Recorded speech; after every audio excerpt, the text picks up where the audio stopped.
Hi, my name is Monet Hamill and I'm a facilitator with Global Business Solutions. And the purpose of today's video is to share some information with you around our Skills Development Facilitator Training course, or our SDF Advanced course. Now, it's a full 4-day program and we would like to give you some insight into what we cover as part of that training course. Now, first of all, I just briefly want to talk about the role of the SDF. Now, it's my opinion that the role has really changed over the last few years. And the reason for this is that previously, the main responsibility of the SDF would be to prepare and collate the data necessary to go into your workplace skills plan and your annual training report. But that really has changed given the fact that we need to try and achieve our BEE compliance targets, and that we also look to skills development in achieving our employment equity targets and objectives. And let me unpack that a little bit. If we look at the BEE scorecard, under the generic scorecard and the new codes, a company would have to spend 6% of its leviable amount in order to achieve the points, the 8 points on the scorecard. Now, 6% of your leviable amount is a lot of money. So your management team or board of directors, they would look to the employer, to the company to say, right, how are we going to achieve that target of 6% of the leviable amount? And on which training interventions are we going to spend the money? So immediately the SDF, you need to understand the skills development scorecard so that you can understand the target and you can also speak to how you would be able to achieve that target. Now, for example, you would need to know that that 6% skills development target or spend can go towards employed learners and unemployed learners. And obviously we're talking BEE, so it goes towards African, Indian, and colored individuals. So immediately, in terms of BEE, even though a little bit frightening for some people, we need to have an understanding of what are the targets that we need to work towards in achieving BEE compliance, specifically on the Skills Development Scorecard. Now, the Skills Development Scorecard is also one of the 3 priority elements in terms of BEE. So where a company does not achieve a sub-minimum of 40% of the points on the Skills Development Scorecard, they may be discounted one level, contribution level. And that level could be quite significant for a company in terms of looking at their supplier status for other entities as well. So immediately, SDFs, you need to have some understanding of the Skills Development Scorecard, and that we unpack as part of the training course. Now, if we just focus on employment equity, now a lot of employees are combining their employment equity and skills development committees. And that's a good thing, because how can you have a conversation around the promotion of employees, the upliftment of those employees in terms of their representativity at the different occupational levels if we don't incorporate skills development in some guise? So for some companies, it's too costly to actually appoint people with the necessary skills externally. Go and find them in the workforce and in the workplace outside. So what we would do is we would look at the potentials within the business. Who are those employees currently working for you who have the potential to be developed and upskilled for the future jobs? That's really where a lot of the focus should lie in terms of employment equity. What can we do to identify those people, look at what skill sets they already have, and what we can develop further so that they are ready for the next position within the company? And you can pull those potentials, as I would like to call them, the employees with the potential to be developed and to acquire new skills. You need to pull them from the bottom up and pull them through the ranks within the business. Now, interestingly, which links into our conversation, is the youth unemployment rate. Now, it's a staggering unemployment rate of youth. It's at 55%. So youth unemployment rate is at 55%, and that was in the 3rd quarter of 2016. And at that same time, 30.6% of youth aged between the ages of 15 and 24 were not in employment, nor in any type of training intervention, nor in any type of education institution. So 30.6% of our youth not being engaged in any meaningful way in terms of employment or skills development. Now that's a significant amount, and it comes back to our conversation around, well, where are we going to find the people to do the jobs in the future if we don't invest in developing the skills of the people that we will need in the future to work for us? Now that, together with the unemployment rate, which was up to 26.6%, that's the highest level since 2004, and that was as at September 2016. So massive unemployment, coupled together with the youth unemployment rate, that poses a significant challenge for employers in terms of where you are going to find the people in the future that are going to fulfill the jobs you need in order to sustain your business. So we have to look at skills development of our staff internally, and we have to look at where do we get the funds to actually uplift the employees that currently work for us. Now, in terms of where we get the funds, it could be self-funded through the company, but you would also look towards discretionary funding. And again, SDFs, are you clued up in terms of how to access discretionary funding?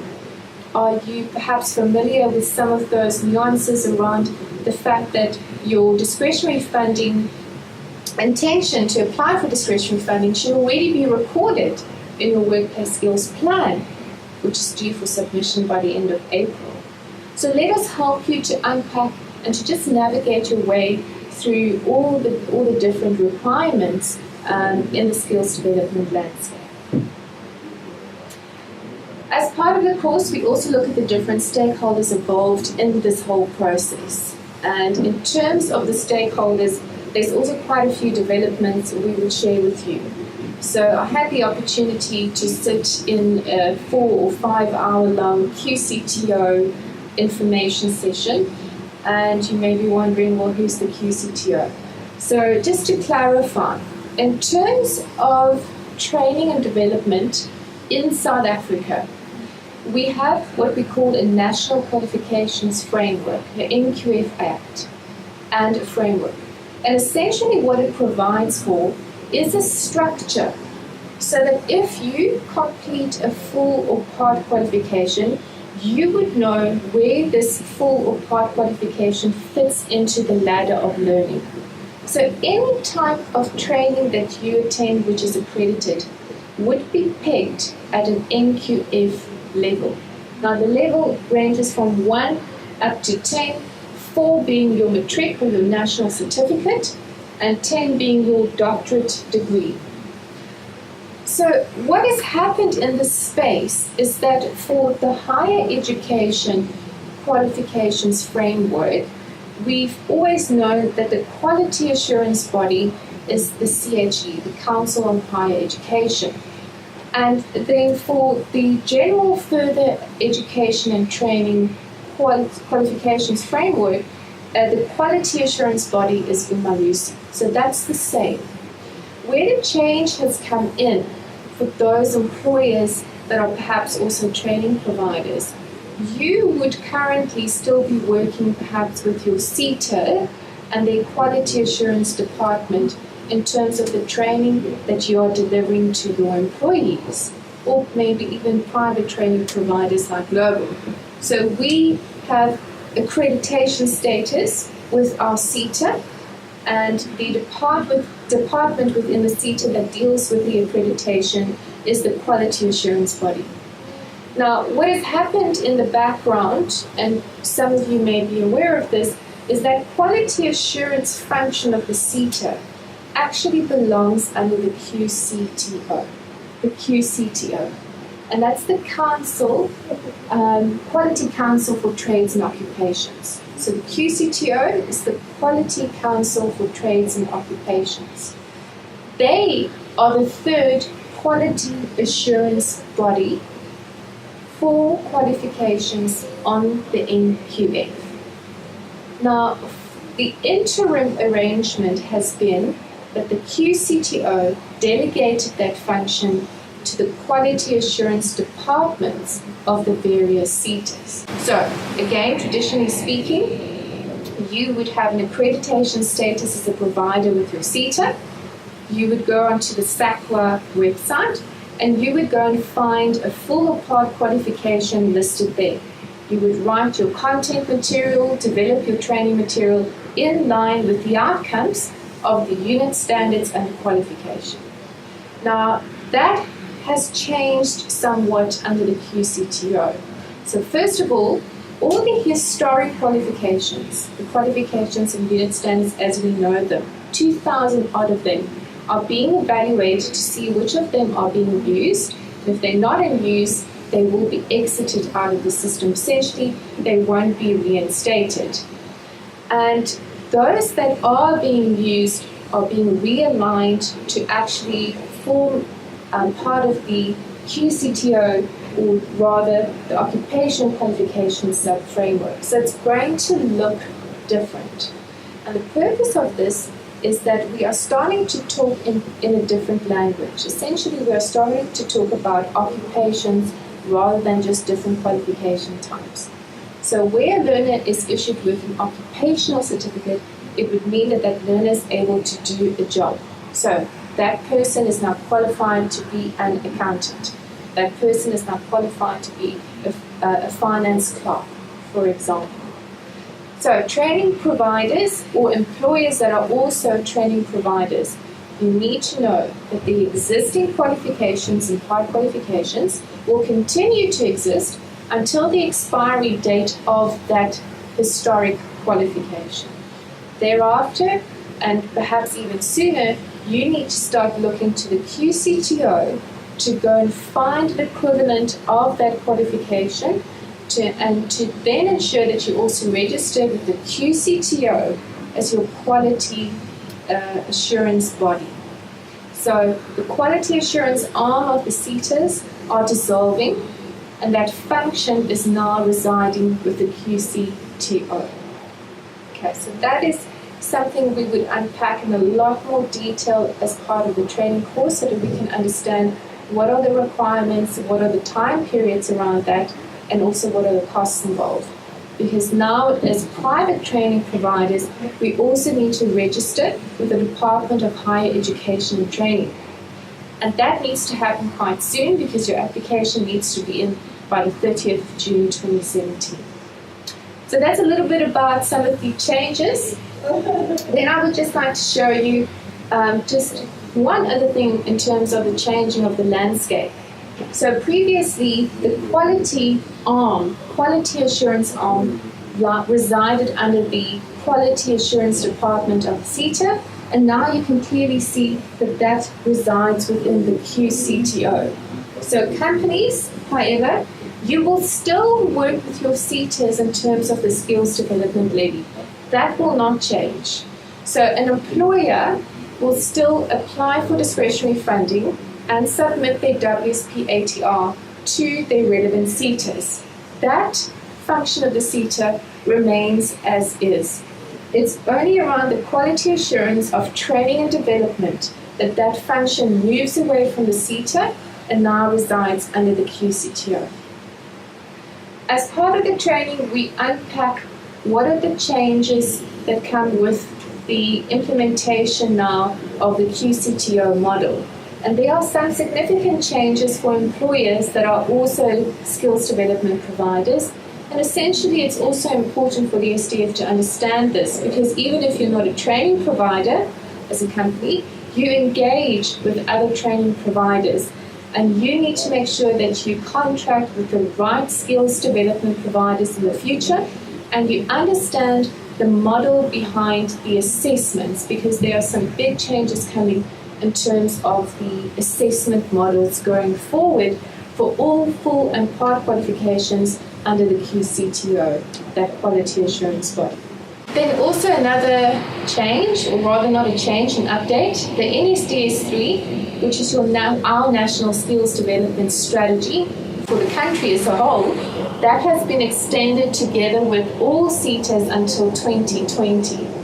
So all existing 21 seaters have been re-established until 31 March 2020. Now, a few years back, there was speak about changes in terms of the NQF landscape and the seaters. And just so that you know that none of those proposed changes are actually happening. So the seaters are just being re-established. So until at least 31 March 2020, we will continue to work with the 21 respective seaters. The change that you need to be aware of now is that the quality assurance function of the seaters are dissolving, and that's moving under the QCTO, or it has essentially already happened. And then the National Skills Development Strategy document, which is a document that speaks to the skills development needs of the country, that has also been extended until 31 March 2020. As I've already said, your skills development levy and that model of how we apply for funding and how we submit our WSP ATR, that stays as is. We share some information with you during the course around the case brought by Business Unity South Africa, BUSA, in terms of fighting the minister on the change brought about the 20% of the levy being paid on submission of WSP and ATR. Previously that was 50%. So the matter has been set down and there's a court date for the 4th of May. So we share some of that information with you in class as well, because it's important as an SDF that you are aware that that might change depending on the outcome of the court case.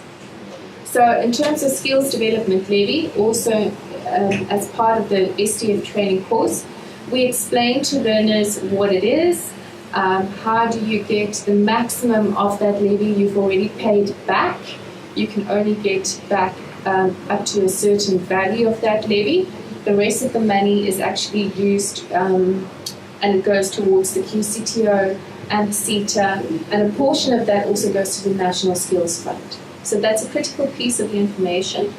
And then we also look at the compiling of a workforce profile and an annual training report. So we would take the learners through what information should be going into that report.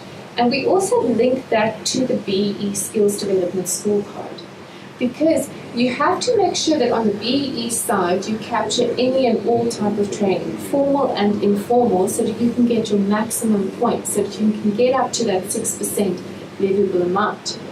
And with that, you need to also make sure on your skills development side, for the purposes of your annual training report at least, that you also include any and all types of different training intervention, formal and informal. So we would take the learners through an example WSP ATR. We actually open that up in the different CETA portals. We make use of 2 or 3 different examples of CETAs, and we would take the learners through how do they go about gathering the information, what type of information, and how do we then submit it to the relevant CETA. Another quick update in terms of tax advantages. For learnership implementation, learnership and apprenticeships, there has always been allowable deduction that an employer can make at the end of their financial year.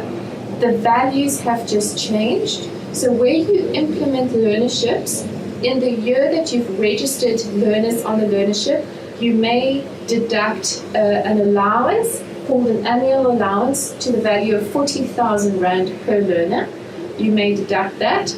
And once that learner has completed the learnership or apprenticeship, you may deduct a further completion allowance of the same value, i.e. 40,000 Rand. So there's an annual allowance and completion allowance, and that is deductible at the end of your financial year anyway.